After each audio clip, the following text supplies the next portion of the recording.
स्वागत है आपका खबर बिहार में। आपके साथ मैं हूं अभिषेक कात्यायन। बिहार विधानसभा चुनाव को लेकर कांग्रेस ने तैयारियां शुरू कर दी हैं। इसी क्रम में बिहार कांग्रेस के प्रभारी शक्ति सिंह गोहिल ने विधानमंडल दल के नेता सदानंद सिंह से मुलाकात की। सदानंद सिंह के आवास पर दोनों के बीच करीब 45 मिनट तक बातचीत हुई। मुलाकात खत्म होने के बाद सदानंद सिंह ने कहा कि कांग्रेस पूरी ताकत के साथ चुनाव लड़ने की तैयारी कर रही है, यानी जितनी ज्यादा सीटों की मांग करेंगे उसके हिसाब से सीटें मिलेंगी।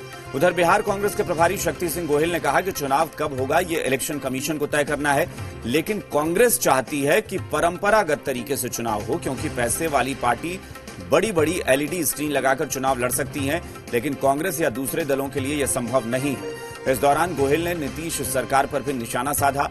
कोरोना और बाढ़ में सरकार की तैयारियों पर सवाल उठाए। कहा कि सरकार दोनों मोर्चे पर फेल रही है।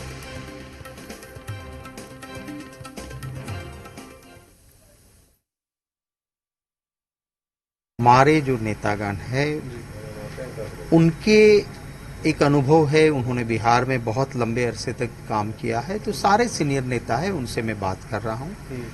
मेरे प्रदेश इलेक्शन कमेटी के जो मेंबर्स हैं उनको हमने जिम्मेवारी दी थी कि एक एक डिस्ट्रिक्ट में जाके वो पॉलिटिकल एनालिसिस करेंगे।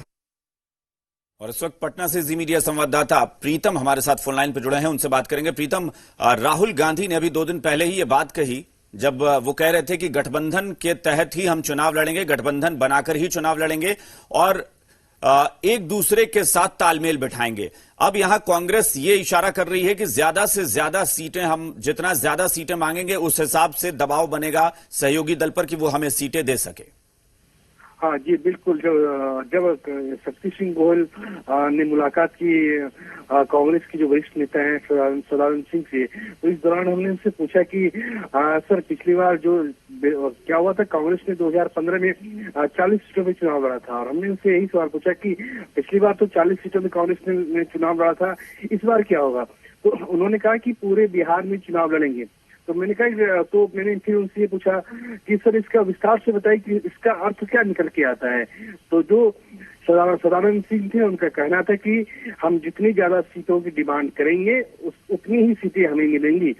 तो ये चूंकि 245 विधानसभा सीट है और कांग्रेस की कोशिश है, और कांग्रेस कहीं न कहीं ये मैसेज देने का प्रयास कर रही है कि उसकी तैयारियां पूरी है। लगातार जो कांग्रेस के वरिष्ठ नेता है वो बिहार आ रहे हैं, वो लोगों से मुलाकात कर रहे हैं। तो कांग्रेस जो है वो आरजेडी को ये साफ साफ ये संदेश देना चाहती है कि उसे अधिक से अधिक सीट मिले, ताकि वो अधिक से अधिक सीटों पर चुनाव लड़े। बाकी जो छोटी पार्टियां हैं, चाहे वो राष्ट्रीय लोक समता पार्टी हो या फिर वीआईपी जैसी पार्टियां, उनको सीटें दी जाए, लेकिन कांग्रेस ने काफी लंबे अरसे तक शासन किया है, उसका एक वोट बैंक है, और जो अगली पार्टी है बिहार में, उसमें कांग्रेस की पैठ है।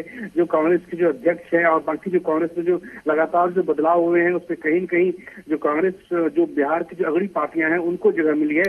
तो कांग्रेस को ये लगता है कि वो चुनाव में बेहतर प्रदर्शन कर सकती है। मतलब कांग्रेस अपने पुरानी पार्टी और पुराने जनाधार वाली पार्टी होने के दावे के साथ आरजेडी के साथ तालमेल की बात कह रही है, और कह रही है कि जितना ज्यादा सीटें हम मांगेंगे उस हिसाब से ही बार्गेनिंग करने के बाद हमें सीटें मिलेंगी। यानी कांग्रेस ज्यादा से ज्यादा सीटों पर चुनाव लड़ने की उम्मीद इस बार लगा रही है।